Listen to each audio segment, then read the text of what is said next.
Well, yeah, let's hope. Louise, slightly different tact, and I spoke about this in my editorial, but increasing reports about how difficult Meghan in particular is to work for. Some pretty heavy language has been used.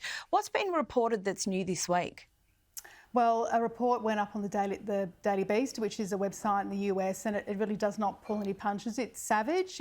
A lot of it's unsourced as well, and it actually describes Meghan in some pretty horrific terms. It calls her a demon, says that she routinely rips staff and reduces them to tears. People won't work for her anymore because they feel that despite the cachet of working for the Duchess, it's just not worth the grief. Again, all unsourced as well, and I don't think there's any reply from her in that piece either. So it paints a very damning picture of what it's like for Meghan. And let's look at some of the history as to why this story ended up on the Daily Beast as well, because the Hollywood Reporter, which of course is the Bible of the industry, wrote a piece not too long ago describing her as a dictator in high heels, trying to explain why so many staff, the churn of staff and people disillusioned with working for the Sussexes was happening. Then there was the piece in an American mag, Us Weekly, which just sought to sort of mop up some of the damage there and describe them as a fantastic couple on a mission to heal the world, and they're wonderful to work with. The day after that piece appeared in Us Weekly, then the Beast piece came out, which has caused some damage as well. But she's certainly got some work to do on the reputation front, I feel. Yeah, and Angela, once there's a loose thread that it starts to be pulled, it's very difficult to quell this sort of story. Do you see it letting up?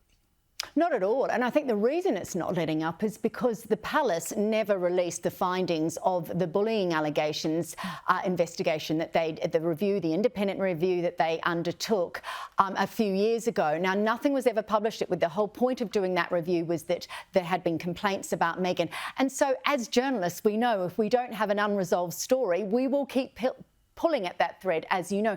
So people within Meghan's employ, and there have been plenty of them, they may have signed NDAs, but they go and speak off the record about what it was like for them working for her. And then, of course, Meghan and Harry have to counter-brief to get their side of the story across as well. So I don't think it's going to go away. But it dates back way, way back until when Meghan was on Suits. Tina Brown's brilliant book, The Palace Papers, documents how control-freaky Meghan was in those early years, even before she had met Prince Harry. So it's clearly part of her character. I'm not saying it's a bad thing, being Elle Macpherson is somebody who has top-down control over her businesses. You have to if you're going to run a great business, but it's obviously rubbing people up the wrong way.